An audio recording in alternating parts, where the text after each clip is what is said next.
Second floor బాల్కనీలో అనామిక గట్టిగా చీర పట్టుకుని ఉంది. అదే చీరని పట్టుకొని రమేష్ వేలాడుతూ ఉన్నాడు. భయంగా, ఏంటనామిక ఇది? పట్టుచీర కోసం మొగుడినిలా బాల్కనీలో నుంచి తోసేయటం దారుణం అనామిక. దారుణం లేదు, దగలేదు, పాపం అంతకన్నా లేదు. పట్టు చీర కొనిస్తారా, లేదంటే గట్టిగా పట్టుకున్న ఈ చీరని వదిలిపెట్టమంటారా? అనామిక, నా మాటిను. తెల్ల చీరలో నువ్వు అంతగా బాగుండవు అనామిక. అబ్బా, సెకండ్ ఫ్లోర్ నుంచి పడితే కాళ్ళు చేతులే విరుగుతాయి కానీ ప్రాణం పోదని నేను ముందే తెలుసుకున్నానులేండి. అదీ కాక కాళ్ళు విరిగినా చేతులు విరిగినా అతుక్కుంటాయని, మామూలు మనిషిని చేస్తానని ఓ ఆర్థోపెడిక్ డాక్టర్ దగ్గర మాట కూడా తీసుకున్నాను. 25,000 పట్టుచీర కోసం నువ్విలా చేస్తున్నావని మా అమ్మకి చెప్తాను. అత్తయ్య, మావయ్య గారి పని పడుతుంది అక్కడ. అవునా? అయ్యో, ఇక్కడ నా పరిస్థితి ఇలా ఉంటే అక్కడ నాన్న పరిస్థితి ఎలా ఉందో ఏంటో అని తన తండ్రి ప్రసాద్ని తలుచుకుంటూ జాలిపడతాడు రమేష్. ఇక కిచెన్లో ఉన్న శారద కోపంగా ఒక్కొక్క పాత్రని హాల్లోకి గట్టిగా విసిరేస్తూ ఉంటుంది. సోఫాలో ప్రసాదు నెత్తిమీద కండువా గప్పుకొని అయోమయంగా కూర్చుని ఉన్నాడు. శారద ఒక చేతిలో అప్పడాల కర్ర, మరొక చేతిలో పొడవాటి గరిటా పట్టుకొని ప్రసాద్ దగ్గరికొచ్చింది. ప్రసాద్ బిత్తరపోయి శారద వైపు చూస్తూ ఉంటాడు. నేను మిమ్మల్ని 7 వారాల నగలు చేయించమని అడగలేదు కదా? లేదు శారదా. ₹1,00,00,000 తీసుకొచ్చి నాకివ్వమని అడగలేదు కదా? లేదులే శారదా. నా నడుముకి సరిపడ వడ్డానం మాత్రమే చేయించని అడిగాను. అవును శారదా, కానీ నీ నడుముకి వడ్డానం అంటే అని ప్రసాద్ ఏదో చెప్పబోతూ ఉండగా శారద గట్టిగా, మాట్లాడకండి, వడ్డానం చేయిస్తారా లేదా అది మాత్రం చెప్పండి అని అనగానే ప్రసాద్ ఆలోచనలో పడి తనలో తాను ఇలా అనుకుంటాడు. ఈ క్షణం సరే అని ఈ ప్రమాదం నుంచి ముందుగా బయటపడాలి, లేదంటే డేంజర్ అయ్యేలా ఉంది. శారద తృప్తి కోసం సరేలే వడ్డానం కొనిస్తాను అంటాను. ఆ తర్వాత నెమ్మదిగా శారదని బుజ్జగించి ఈ వడ్డానం విషయం మర్చిపోయేలా చేస్తాను అని అనుకొని పైకి గట్టిగా శారదకు వినిపించేలా, తప్పకుండా నీకు వడ్డానం చేయిస్తానులే శారదా. కాకపోతే అందుకు పెద్ద మొత్తంలో డబ్బులు కావాలి కదా. ప్రస్తుతం మన ట్రావెల్ బస్సులు అంతగా నడవటం లేదు. ఆ విషయం నీకు కూడా తెలుసు కదా శారదా. అందుకు నన్నేం చేయమంటారు? ఏమీ లేదు, నువ్వు పెద్ద మనసు చేసుకొని నీకు వడ్డానం చేయించే పనికి కొన్నాళ్ళు నాకు గడువివ్వు అంతే అని ప్రసాదు సానుకూలంగా చెప్పటంతో శారద ఆలోచించటం మొదలుపెడుతుంది. ఇక మరుసటి రోజున రోడ్డు మీదున్న ఒక టీ కొట్టు దగ్గర సూటు బూటు వేసుకున్న ప్రసాదు, ఫైల్ పట్టుకున్న రమేష్ ఇద్దరూ టీ తాగుతూ ఉంటారు. బాబు రమేషు, నేను చెప్పిన విషయం గురించి ఏమైనా ఆలోచించావా? ఆలోచించాను డాడీ, కాకపోతే మనకి చాలా నష్టం వచ్చేలాగా ఉంది. ఇప్పటికే మన ట్రావెల్ బిజినెస్ చాలా లాస్లో ఉంది కదా బాబు, ఇంకా లాస్ అంటే కష్టం కదా. ఆలోచించి మంచి ఐడియా చెప్పాలి. అందుకే డాడీ ధైర్యం చేసి నాకొచ్చిన ఆలోచన గురించి మీకు చెప్పలేకపోయాను. సరేలే బాబు, మిగతా విషయాలు మనం కారులో వెళ్తూ మాట్లాడుకుందాం బదా అని చెప్పి టీ డబ్బులిచ్చేశాడు ప్రసాద్. ఇద్దరూ కలిసి ఆ టీ కొట్టు ముందున్న కారులో కూర్చున్నారు. రమేష్ కారుని ముందుకు పోనిస్తున్నాడు. ఇప్పుడు చెప్పు బాబు, నీకొచ్చిన ఐడియా ఏంటి? ఏం లేదు డాడీ, ఫ్రీ బస్ ఐడియా. కొంతకాలం పాటు మనం మన ట్రావెల్ బస్సుల్ని ఫ్రీగా తిప్పుదాం. అందరూ ఫ్రీగా బస్సుల్లో తిరగడానికి అలవాటు పడతారు. సీట్ల కోసం నేనంటే నేను అని కొట్టుకుంటారు. రద్దీ పెరుగుతుంది. అది సరే, మరి దీనివల్ల మనకొచ్చే లాభం ఏంటి బాబు? ఆగండి డాడీ, అక్కడికే వస్తున్నాను. కొన్ని రోజులు మనం ఇలా ఉచితంగా బస్సు నడిపిన తర్వాత కొంతమంది సూచన మేరకు ఈ ఉచిత బస్సు సర్వీస్ని ఆపిస్తున్నాం. మనలో మనం కొట్టుకోవటం, గొడవలు పడడం సరిగ్గా లేదు. ఇది అసలు సరిగ్గా అనిపించటం లేదు. అందుకే కొంచెం తక్కువ ధర పెడుతున్నాం. ఇది ప్యాసింజర్లందరూ గమనించగలరని తెలియచేస్తున్నాం అని ఒకరోజు చెప్దాం. ఇప్పుడు నాకు అర్థమైంది బాబు. ముందుగా ఫ్రీ అని చెప్పి ప్రయాణికుల్ని మన బస్సులకి అలవాటు చేసి ఆ తర్వాత మనకి అనుకూలంగా ఉండేలా మార్చుకోవాలి, అంతే కదా? అవును డాడీ, సూపర్గా చెప్పారు. నీ ఐడియా సింప్లీ సూపర్గా ఉంది బాబు, అలాగే చేద్దాం అని ప్రసాద్ మెచ్చుకోగానే రమేష్ ఎంతో సంతోషపడుతూ కారుని ముందుకు పోనిస్తూ ఉంటాడు. ఇలా రోజులు గడుస్తూ ఉంటాయి. రమేష్ ఇచ్చిన ఫ్రీ బస్ ఐడియా బాగా వర్కౌట్ అవుతుంది కూడా. చాలా మంది తమ ట్రావెల్ బస్సుల్ని ఎక్కుతున్నందుకు ప్రసాదు రమేష్లకి చాలా సంబరం వేస్తోంది. ఒకరోజు అత్తాకోడళ్ళు శారద అనామిక ఇద్దరూ కలిసి తమ లగేజీ బ్యాగులు పట్టుకుని గుమ్మం దగ్గరికి వచ్చారు. గుమ్మం దగ్గర అడ్డుగా నిలబడి ఉన్న ప్రసాద్ వైపు చూశారు. అప్పుడు ప్రసాదు, మన ట్రావెల్ సర్వీసులో ఉచిత బస్సు ఉంది గదా అని మీ అత్తాకోడళ్ళు చీటికి మాటికి ఇంట్లోంచి వెళ్ళిపోవాలనే ఇట్లాంటి పనికిమాలని ఆలోచన చేస్తారనే ఇదిగో నేనిక్కడ మీకోసమే గుమ్మం దగ్గర కాపలాగా ఉన్నాను. ఈ ఇంటి ముందు మీరు కాపలాగా ఉంటే మేము వెళ్ళలేమని అనుకుంటున్నారా? అవును, పోని వెళ్తాము అంటే ఎలా వెళ్తారో వెళ్ళండి చూద్దాం. మీరు చూస్తా ఉండండి, మేము ఎలా బయటికి వెళ్తామో అని అత్తాకోడళ్ళు శారద అనామికాలు తమ లగేజీ బ్యాగులు పట్టుకుని ఇంటి వెనకున్న గుమ్మం దగ్గరికి వస్తారు. ఆ గుమ్మం దగ్గర అడ్డుగా రమేష్ కనిపిస్తాడు. మమ్మీ, ఇక్కడి నుంచి కూడా మీరు ఎక్కడికి వెళ్ళలేరు. ఓహో, తండ్రి కొడుకులు ముందే అనేసుకొని చివరొక గుమ్మం దగ్గర కాపలాగా ఉన్నారన్నమాట అని అంటూ ఉండగా ప్రసాద్ వాళ్ళ దగ్గరికి వస్తాడు. అవును మమ్మీ, తలుపులేసినా తాళాలేసినా వాటిని బద్దలు కొట్టుకొని వెళ్ళిపోతారని నేను డాడీ బాగా ఆలోచించి ఇదిగో నాన్నగారు ఒక గుమ్మం దగ్గర నేనొక గుమ్మం దగ్గర ఇలా మిమ్మల్ని అడ్డుకున్నాం. చూడు శారదా, ఇదేమీ బాగోలేదు. మీరు చెప్పిన చికెన్ తేలేకపోయినా మటన్ తీసుకురాకపోయినా చివరికి లిప్స్టిక్ మర్చిపోయినా చాలు ఫ్రీ బస్ ఉంది కదా అని ఇంట్లో నుంచి వెళ్ళిపోతున్నారు. ఇదంత మంచిది కాదు. అవును మమ్మీ, నేను డాడీ బాగా ఆలోచన చేశాం. మన ట్రావెల్ బిజినెస్ సక్సెస్ఫుల్గా అవ్వటానికి ఈ ఉచిత బస్ ఐడియాని చేశాం. కానీ మీ అత్తాకోడళ్ళు ఇలా చీటికి మాటికి ఇంట్లోకి వెళ్ళిపోయి మా మీద అలిగి ఈ రకంగా ఉపయోగించుకుంటారని మేము అనుకోలేదు. మమ్మల్ని బెదిరిస్తున్నారు. మేం చెప్పింది చేస్తే మా నుంచి మీకు ఎట్లాంటి బెదిరింపులు ఉండవు. అవునండి, మేం చెప్పింది చేసుకుంటూ వెళ్ళండి అని చెప్పగానే ప్రసాదు రమేష్లు అందుకు ఏవీ చేయలేక తలలూపుతారు. దీంతో అత్తాకోడలిద్దరూ తమ ప్రయాణాన్ని అప్పటికి విరమించుకుంటారు. ఇక ప్రసాదు రమేష్ సంతోషపడి తమ ట్రావెల్ ఆఫీస్కి వెళ్ళిపోతారు. ఇక ఇదే మంచి సమయం అనుకుని అత్తాకోడళ్ళు సరదాగా అలా తమ ట్రావెల్ ఫ్రీ బస్సులో వెళ్దామనుకుని బస్సు దగ్గరికి వెళ్తారు. శారద అనామిక ఇద్దరూ కలిసి ఒక బస్సు ఎక్కుతారు. ఒక సీట్లో కూర్చుంటారు. వాళ్లతో గయ్యాలి కనకమ్మ కూడా బస్సు ఎక్కుతుంది. యామ్మో, ఈ సీట్లో నేను ముక్కు తుడుచుకునే బట్టేశాను. మంచిగొచ్చి కూర్చున్నారు. లేవండి లేవండమ్మా, నేను కూర్చోవాలి. ఈ సీట్లో ఎట్టాంటి బట్ట లేదమ్మా. పో, మేమాత్రం లేచేది లేదు. నేను అసలే మంచిదాన్ని కాదు. నాకు గయ్యాలి కనకమ్మ అనే పేరు కూడా ఉంది. నేను మంచిగా అడిగినప్పుడు సీటు ఇచ్చి తప్పుకో, లేదంటేనా తగ్గేదేలే. నేను కూడా అదే చెబుతున్నాను, మేము తగ్గేదేలే. పొట్టిదానా, ఊరుకుంటుంటే బాగా ఎక్కువ చేస్తున్నావేంటే? ఈ సీటు నాదే, పోయి ఇక్కడి నుంచి అని కోపంగా కనకమ్మ శారద జుట్టు పట్టుకుంటుంది. శారదకి విపరీతమైన కోపం వస్తుంది. ఆవేశంగా లేచి, నన్ను పొట్టిదానా అంటావే, పైగా నా జుట్టు కూడా పట్టుకుంటావా నిన్ను అని శారద కూడా కనకమ్మ జుట్టు పట్టుకుంటుంది. ఇద్దరూ ఆ సీటు నాదంటే నాదంటూ జుట్టు లాక్కుంటూ గొడవపడుతూ ఉంటారు. అత్తయ్య, ఏ మాత్రం తగ్గొద్దు. మీ వెనకే నేనున్నాను. మీకేమైనా అయితే నేను ఊరుకుంటానా చెప్పండి? వెంటనే అంబులెన్స్కి ఫోన్ చేసి రప్పించేను. మిమ్మల్ని హాస్పిటల్ తీసుకెళ్లి నేను బాగు చేయించుకుంటాను అత్తయ్య అని అంటూ కొట్టుకుంటున్న వాళ్ల వైపే చూస్తూ ఉంటుంది అనామిక. అంతే తప్ప వాళ్ళని ఆపే ప్రయత్నం మాత్రం చేయదు. కనకమ్మ శారద ఇద్దరు జుట్లు పట్టుకొని కొట్టుకుంటూనే ఉంటారు. ఎంత పొగరే నీకు! ఇంతవరకు నా మొగుడే నా జుట్టు పట్టుకోలేదు.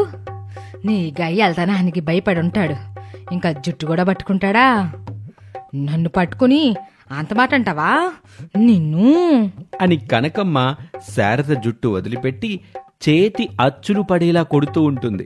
అనామిక మాత్రం అడ్డు వెళ్ళట్లేదు. కనకమ్మ కొట్టడం చూసి ఆ బస్సు దిగి పారిపోతుంది. శారద కనకమ్మ నెట్టేసి ఆ బస్సు దిగి పరిగెడుతూ ఉంటుంది. కనకమ్మ నవ్వుతూ గెలిచానన్న ఆనందంలో ఆ సీట్లో కూర్చుంటుంది. ఇలాగే రోజులు గడుస్తూ ఉంటాయి. కొన్ని చోట్ల ఆడవాళ్లు జుట్లు పట్టుకుని కొట్టుకుంటూ ఉంటారు ఉచిత బస్సు కోసం. కొందరు ఆడవాళ్ళైతే ఈ ఫ్రీ బస్సు వద్దు అని చెబుతూ ఉంటారు. ఒక రోజున రమేషు, నాన్నా, నిజంగానే మనం పెట్టిన ఈ ఫ్రీ బస్ వల్ల చాలా మంది ఇబ్బందులు పడుతున్నారు నాన్న. ఇక మనం ఫ్రీ బస్సుకి ఫుల్ స్టాప్ పెట్టాల్సిన సమయం వచ్చింది. అవును బాబు, నేను అదే అనుకుంటున్నాను. ఎలా ఫుల్ స్టాప్ పెడదామో నువ్వే చెప్పు. అవునండి, ఈ ఫ్రీ బస్సుని రద్దు చేసేయండి. దీనివల్ల చాలా ఇబ్బందులు వస్తున్నాయి. ఒక సీటు కోసం తోడుకోడలు కొట్టుకుంటున్నారు, ఈడిపోతున్నారు కూడా. అంతేకాదు మావయ్య, పని పాట లేని ఆడవాళ్ళు, టైంపాస్ కాని ఆడవాళ్ళు కూడా అందంగా తయారై వచ్చి బస్సులో కూర్చుంటున్నారు. పగలంతా తిరుగుతూ రాత్రి వేళ ఇంటికి వెళ్తున్నారు. ఇదైతే సరైంది కాదు మావయ్య. అది సరే గాని ఎలా చేస్తే బావుంటుందో మీరే చెప్పండి, అలాగే చేద్దాం అని ప్రసాద్ అడగగానే ఎవరికి తోచిన ఐడియా వాళ్ళు చెప్తారు. కానీ ప్రసాద్కి అవేమీ నచ్చలేదు. చివరికి బాగా ఆలోచించి రమేష్ ఒక విషయం చెప్తాడు. ఆ ఆలోచన అందరికీ నచ్చుతుంది. నువ్వు చెప్పింది బావుంది బాబు, నువ్వు చెప్పినట్టే చేద్దాం. అవునండి, కొడుకు చెప్పినట్టు చేసేయండి.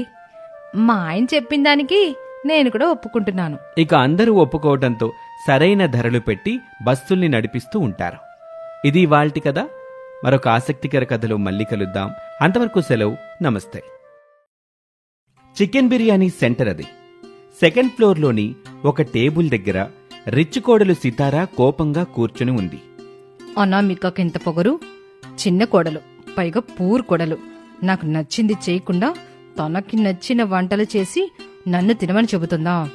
ఈరోజు అత్తయ్య అడ్డు పడకపోయుంటే అనామిక పళ్ళు రాలిపోయేవి అని అనుకుంటూ గట్టిగా టేబుల్ని కొడుతుంది.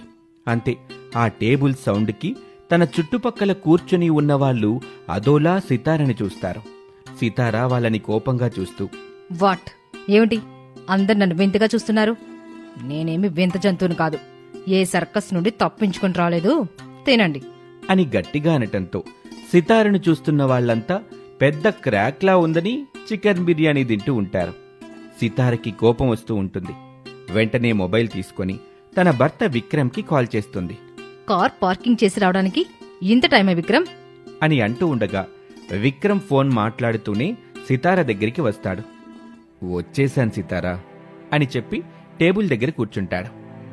ఇక మెస్లోని ఒక టేబుల్ దగ్గర తన ఇద్దరి పిల్లలు హరీషు భవ్యలతో కలిసి కూర్చున్న పూర్ కోడలు అనామిక మౌనంగా కన్నీళ్లు పెట్టుకుంటూ ఉంటుంది. అప్పుడే తన భర్త రమేష్ వచ్చి కూర్చుంటాడు. ఏడుస్తున్న అనామికాని చూస్తూ, ప్లీజ్ అనామిక, మనం ఇప్పుడు బయటున్నాం. నువ్విలా ఏడుస్తుంటే అందరూ నన్నొక విలన్లా చూస్తారు. పిల్లల్ని చూడు, ఎంత డల్గా ఉన్నారో. ఏడవకు మమ్మీ, మమ్మీ నాకు బాగా ఆకలిగా ఉంది అని చెప్పటంతో అనామిక కళ్ళు తుడుచుకుంటుంది. రమేష్తో ఇలా అంటుంది, పిల్లలకు ఆకలిగా ఉందంట, తినడానికి ఏమైనా చెప్పండి. సరే అనామిక, మీల్స్ చెప్తాను, మనము తింటూ పిల్లలకి తినిపిద్దాం. నాకొద్దండి, ఆకలిగా లేదు.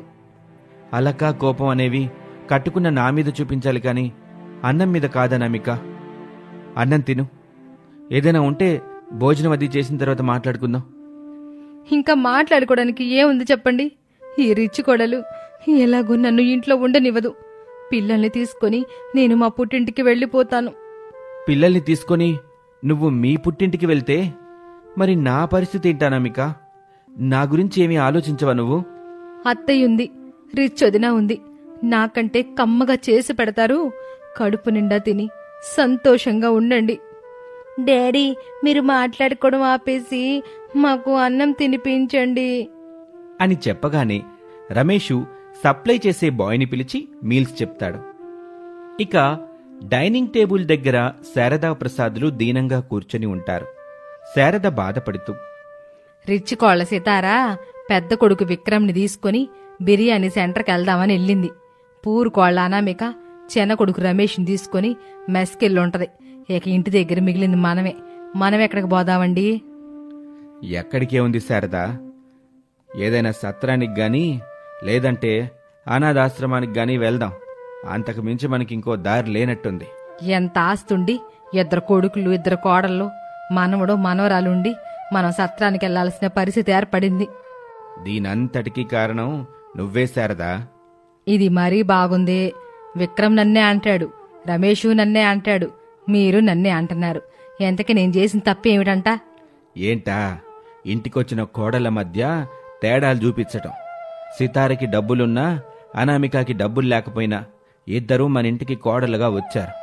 నువ్వు చెప్పిన వంట చెయ్యాలి, పెట్టింది తినాలి, అంతేగాని అని ప్రసాదు ఇంకా ఏదో చెప్పబోతుంటే మధ్యలోనే శారద కల్పించుకుని ఇలా అంటుంది. ఇక నుంచి నన్ను నేను సరిదిద్దుకుంటాను. కొడుకులకు ఫోన్ చేసి ఇంటికి రమ్మని చెప్పండి. మనం అన్నం తినకుండా ఉన్నామని కూడా చెప్పండి. అట్టాగే శారదా, నువ్వు వెళ్ళి మనం తినడానికి ఏదైనా చెయ్యి. చేయనండి. మన గురించి ఏ కొడుకు కోళ్ళు ఆలోచిస్తారో చూద్దాం. తినడానికి బయటికి వెళ్ళారు కదా, మన కోసం ఏమైనా తీసుకొస్తారో లేదో చూద్దాం. ఒకవేళ ఇద్దరూ తీసుకురాకపోతే ఏంటి మన పరిస్థితి ఒకవేళ తీసుకురాకపోతే చకచక వంట చేస్తానులేండి అని చెప్పగానే ప్రసాద్ ఏమీ మాట్లాడకుండా అలా కూర్చొని ఉంటాడు. ఇక బిర్యానీ సెంటర్లో కూర్చున్న సితారా ఇంకా కోపంగా ఉందని విక్రమ్ అర్థం చేసుకుని, సితారా, ఇప్పుడు మనం బయటకొచ్చాం కదా, ఇంకా నీకు కోపం ఎందుకు? ఏం చేయను విక్రమ్, నాలో ఉన్న కోపం నా మాట కూడా వినను అంటుంది. ఆ పూర్ కోడలనా మీకని కొడితే కాని నాలోని కోపం తగ్గిలా లేదు. అనామికాని కొట్టడం ఎందుకు సితారా? నీకు నచ్చిన వంటని నువ్వే చేసుకుని తినొచ్చు కదా. నాకు నచ్చిన వంటని నేను చేసుకొని తింటే ఇక ఇంట్లో అనామిక ఎందుకున్నట్టు విక్రమ్? సితారా, నువ్వొక విషయం మర్చిపోతున్నావు. అనామిక కూడా నీలాగే మా ఇంటికొచ్చిన కోడలు. ఆ ఇంట్లో నువ్వెంతో అనామిక కూడా అంతే. మీరిద్దరూ కలిసి అన్ని పనులు చేసుకోవాలి కాని అన్నీ అనామికతో చేయించటం ఏమైనా బావుందా నీకు? నేను రిచ్ కోడల్ని విక్రమ్. అయినా సరే ఆ ఇంటికి కోడలవే కదా సితారా. ఓహో, తినేటప్పుడు డైనింగ్ టేబుల్ దగ్గర నాకు జరిగిన అవమానం గురించి నువ్వు ఫీల్ అవ్వడం లేదన్నమాట. అనామిక అన్ని పనులు చేస్తున్నందుకు బాధపడుతున్నావా విక్రమ్? అయితే నేను మా డాడీ దగ్గరికి వెళ్ళిపోతాను. బా, ఇదే సితారా నీతో వచ్చిన చిక్కు. మంచిగా చెప్పిన విషయంలో కూడా చెడుని చూస్తావు. భూతద్దం పెట్టుకుని మరీ అందులో తప్పుల్ని వెతుకుతూ ఉంటా అని విక్రమ్ అనగానే సితార ఏమీ మాట్లాడకుండా తన సెల్ ఫోన్ తీసుకుని అక్కడి నుంచి వెళ్ళిపోతుంది. విక్రమ్కి ఎక్కడా లేని కోపం వస్తుంది. కాని ఏమీ చేయకుండా సితార వెనకాలే వెళ్ళిపోతాడు. ఇక మెస్లో తల్లి అనామిక కొడుకు హరీష్కి భోజనం తినిపిస్తూ ఉంటుంది. తండ్రి రమేష్ కూతురు భవ్యకి తినిపిస్తూ ఉంటాడు. అనామిక, ఇంకేమైనా చెప్పనా? చెప్పండి, బాగా ఆకలిగా ఉంది, కడుపులో ఉన్న పేగులు అరుస్తున్నాయి అని చెప్పగానే సప్లై బాయ్ని పిలిచి మళ్లీ మీల్స్ చెప్తాడు. కొంత సమయం తీసుకున్న తర్వాత బాయ్ మీల్స్ తీసుకొచ్చి ఇస్తాడు. ఏమండి, ఇంటి దగ్గర అత్తయ్య మావయ్య వాళ్ళు ఏమీ తినుండరు, వాళ్ల కోసం 2 మీల్స్ పార్సల్ తీసుకోండి. సరే అనామిక, నీలో నాకు నచ్చేది ఇదే అనామిక అని చెప్పి పార్సిల్ తీసుకుని పిల్లలతో కలిసి ఆటోలో రమేష్ ఇంటికి బయలుదేరతాడు. హాల్లో సోఫాలో కూర్చుని శారదా ప్రసాదులు ఎదురు చూస్తూ ఉంటారు. విక్రమ్ సితారా సైలెంట్గా వస్తారు. అనామిక రమేషు పిల్లలతో భోజనం పార్సిల్ తీసుకుని వస్తారు. అది చూసి శారదా ప్రసాదులు సంతోషపడతారు. తాతయ్య, మెస్ నుంచి నీకు అన్నం తీసుకొచ్చాను. నానమ్మ, నేను నీకోసం కూడా తెచ్చాను, తినండి అని చెప్పగానే శారదా ప్రసాదుల కళ్లల్లో కన్నీళ్లు కారుతాయి. అత్తయ్య, ఇంకా నేను ఈ ఇంట్లో అనామికతో కలిసి ఉండను, వేరు కాపురం పెడతాను అని చెప్పగానే ఇంట్లో అందరూ షాక్ అవుతారు. శారదా ప్రసాదు, విక్రమ్, రమేషు పిల్లలు ఎవరు ఎంత చెప్పినా సితారా అసలు వినిపించుకోదు. పట్టుబట్టి మరి ఆ ఇంటిని 2గా విడగొడుతోంది. మధ్యలో గీత ఏర్పడుతుంది. శారదా ప్రసాదులు, రమేషు, అనామికలు ఒకవైపుంటారు.